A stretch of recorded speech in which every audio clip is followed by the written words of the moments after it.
Young, 22-year-old Scottish player, done very well at Dundee, and apparently you predicted this. Well, I exclusively revealed it, didn't I, a few weeks back on a rabble. He's been linked, hasn't he, for a wee bit? There's been rumours about it. And when Dundee played, we played Dundee at Ibrox. I don't know. I just kept an eye on Clemente. Obviously, goes onto the pitch at full time to kind of shake hands and stuff like that. And I just thought, I'm just going to keep a wee eye on what he does here with Cameron. So he basically shook people's hands, but there was more to it when he got to Cameron. There was a wee bit of a chat, a wee bit of an embrace, and could have been putting 2 and 2 together and coming up with 5, but it just, that way, it looked as if there was something in that kind of contact that they had. I'm quite happy about this, by the way. I think I've been impressed with him any time I've seen him, whether that's when he's been at Ibrox or when we've been up at Dundee. I think he looks a good player. He looks, Tony Docherty talking about him, saying, when McGowan was obviously moving on to Celtic, that he kind of put the gauntlet down to him to kind of challenge him. Can he step up? And he appears to have done that. He's got good, decent numbers this season. So, and we've had numerous chats on these pods about the fans wanting more of a kind of Scottish element and basis to our squad. It looks, on the back of what Patrick Stewart said at the weekend, that was one of the kind of pillars that he talked about, wasn't it, in terms of transfer dealings? It does look as if this is, and when you add it to kind of maybe the Conor Barron in the summer, it looks as if that is something that the club are looking to do. And I think that is generally what we'd be hoping for, that if there is good talent out there, that we try and pick them up. And somebody coming in, the last 6 months of their contract, I dare say this will probably go to a tribunal just the same if they can't make an agreement, between the two clubs. But I think it's a decent bit of business. Interesting to see whether or not we try and push it to get him in now, or whether this is a pre-contract for the summer.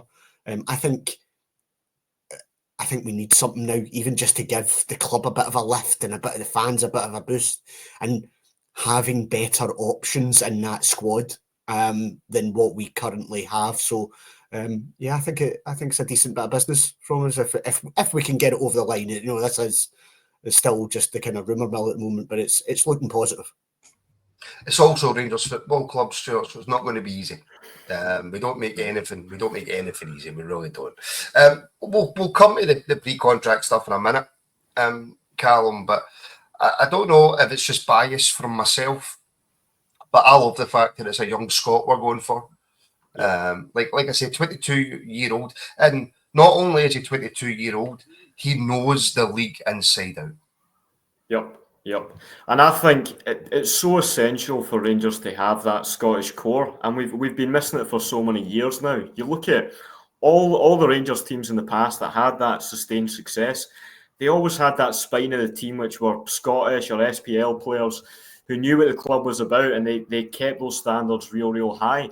And as much as I hate to say it, you even look at, obviously the success that Celtic have had in recent years, and that's also largely been built on a lot of good Scottish players. You think of Kieran Tierney and McGregor, and, these players have got for their academy who know what it takes to win football matches in Scotland, because I think quite often we underestimate kind of how tough the SPL is in many ways, especially for foreign players.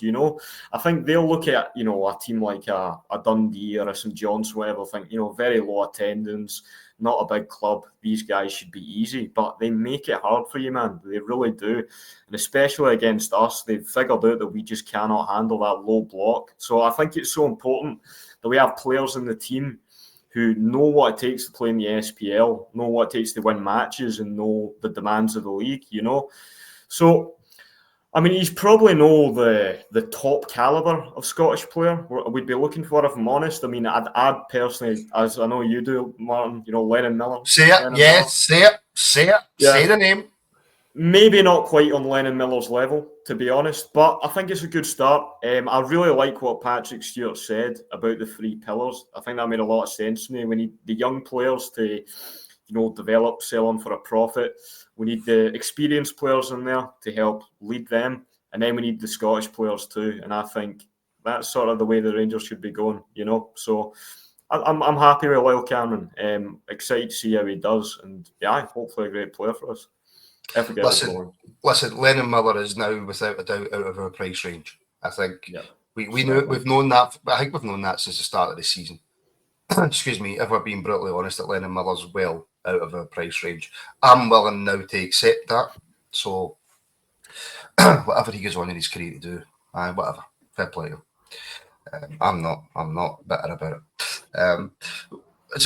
These stats, Stuart, are from the 23rd of December, right? This is Kai Watson, who you'll know from Twitter, does a lot of kind of scouting stuff, and I've took from his, I want to call it, Medium page for anybody. What I'll do is, after the show, I'll link it in the description below so you can go and check it out. I won't take anybody else's work without giving them the credit. What I liked so much about this was his player profile of what he thinks his strengths are. Stuart, ball carrying, chance creation, passing, progressive passing, space creation, and vision. Now, the biggest one I take out of that is what we are lacking so much right now is chance creation. How many times have we sat on a podcast, on a show, or even just in the WhatsApp group, Stuart, and discussed how much our strikers suffer because there's very rare is a decent chance created for them. Yeah, and Cameron, if he comes to us, it's going to come up against, it'll be a new challenge for him because he'll suddenly be coming up against sides playing differently than what he would have been used to when he was at Dundee. So St Mirren and that are going to set up slightly differently than what they would do in those type of games. So, he'll need to evolve his game and stuff like that. But yes, that's exactly what we should be looking for. I think Andrew asked a question in the chat. Is he a midfielder? Yeah, he is a midfielder, but he's a forward-thinking midfielder. And a central kind of attacking-ish midfielder. And his stats back that up, and what you've just read out backs that up in terms of he's got that forward thinking mindset. And Dundee are a decent enough team, but he's always, I felt, certainly this season, I think he's looked as the kind of standout player for them. And that's because he's doing those things, that ability. Very interested in that space creation, when we're playing against low blocks, when the space is tight, being able to just give yourself a yard and a half can be all the difference to then unlocking that defence. So, yeah, I think he's got the attributes that we would look for. It's fitting in, as we talked about, that kind of style. We've seen recently that Serie A are clearly, clubs in Serie A are looking at Scotland now. Yes. I think we need to get almost in the middle of that somehow, not to say that these players can't move to Serie A, but let's make them move to Serie A from us rather than them going from a Dundee or an Aberdeen or whatever. Actually, we try and get in there. They shine for us. They can get European football, etc., and then they might make that move. I think that's a kind of a gap there that we need to try and fill. Now, we won't be able to flood our squad with every young Scottish player that suddenly shows, but we should certainly be in and around it to try and pick them up when potential starts to be shown. So your Lennon Millers of the world, you're right, that ship has sailed, but could we have got in there earlier to potentially pick that up? And now, rather than Motherwell probably going to reap the benefits of a really good transfer fee in the summer, it should be us that's doing that. So that's exactly what we need to be doing. 100%. 100%. And Alan's put in the comment, we need a midfielder who will score more. Raskin and Dio need more goals. 100%. 100%. And like I say, this is right up to the 23rd of December. right?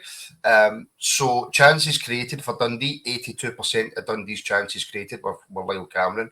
Shot attempts, 82%. Touches, 60%.